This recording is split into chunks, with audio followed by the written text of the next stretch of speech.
When you ask people what their biggest fears are, usually it's something silly or a little more normal, like clowns, drowning, dying alone, the usual. But when you ask an overthinker like me, it's definitely a little more intricate.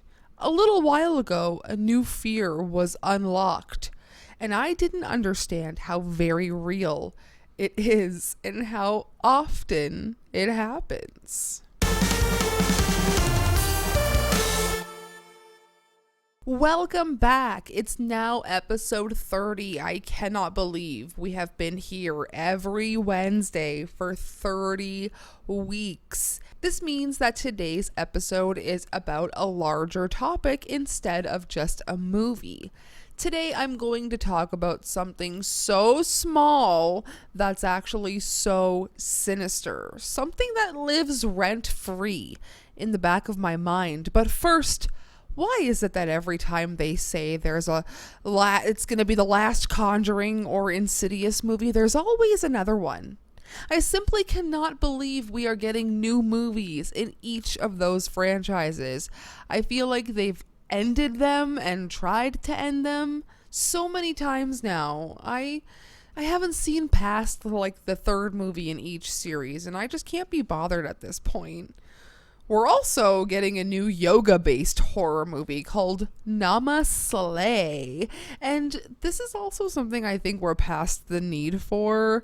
If you saw Mind, Body, Spirit, it's essentially a yoga horror that people blasphemously compared to Hereditary. It was not great. Yoga Hosers, on the other hand, Kevin Smith, is a great yoga film. There's literally no real... There's 2 yoga poses in that movie, but the other, I'm just so Canadian that Yoga Hosers is a great movie. Anyways, I digress. With the title Namaste, I feel like we can put this to bed. Also, we watched the slasher size, the aroba size, the I don't know, all of those horror movies. They're not great. I believe it's slasher size, where there's literally a quote from a girl with huge knockers that says, "I paid for these, you're gonna look at them." Anyways, speaking of knockers, we're getting a Jennifer's Body too. It is slated to begin filming this October with both Megan Fox and Amanda Seyfried returning. Is this a sequel I'm excited for?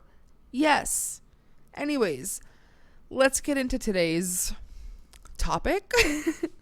When you bake a cake, and I mean when you are baking a cake with substance and you want it to be a show-stopping piece, or it's just very top-heavy, or whatever the reason may be, you need supports in it.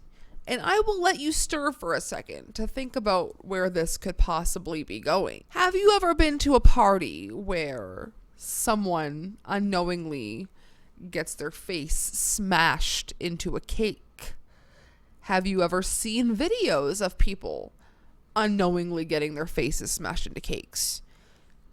Did you guys know that this is a leading cause of injury? If you smash someone's face into a cake, you need to either remove the supports or perhaps know they're in there to begin with. A simple mistake, everyone is caught up singing happy birthday in the heat of the moment. You're suddenly overcome with the urge to take your child's head and smash it into the cake you commissioned from someone else. You don't realize there's supports in the cake. Your child now either has some sort of rod to the dome, or even worse, the eyes. The birthday has now become a trip to the emergency room.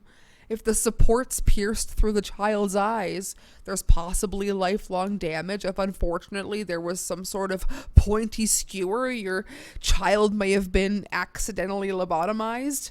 There's so much room for error in a situation like this, and it can literally happen to anyone. I'm just using a child as an example, but cakes built structurally now come with a warning not to smash a face into it. Burned way too many times, I guess. There are so many Reddit threads existing of people telling their cake smash horror stories at birthday parties and weddings. It happens. There's even a whole Am I the Asshole thread of someone asking if they were the asshole for leaving their own birthday party because their friends and family wouldn't respect their boundary and fear of their face being smashed into a cake. Pranks are meant to be harmless, you know?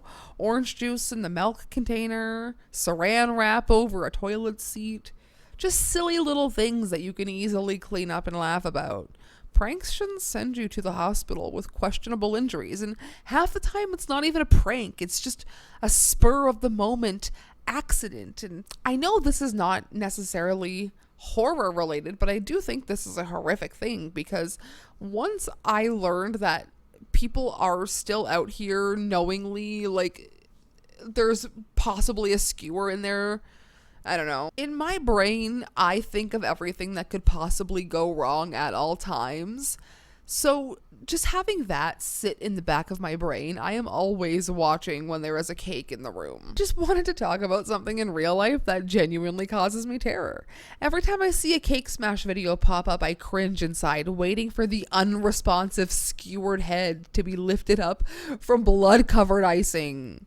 Anyways, let me know what your biggest fears are. I just think that this is something so small that nobody really thinks about. This fear developed inside of me from watching like the baking championship shows, the Halloween baking championship and all of those, how they use the big skewers for support. And then seeing some cake smash videos and seeing the injuries, and it just happened to pop up my For You page on TikTok, and I don't know, just a combination of those things. It caused a fear that I know will probably never happen to me, but irrational fears are real, right? Anyways, I know this was a shorter episode today. We've had a stressful couple of weeks. We had family in from New York to stay with us. We actually have a market we're vending this weekend. I still wanted to make sure we got a podcast up. So on that note, thank you for being here for another week. Thank you for listening, and thank you so much for being weird. Stay strange, stay spooky, and if you're planning on smashing someone's face into a cake, maybe bake it yourself for safety precautions. Sayonara, suckers.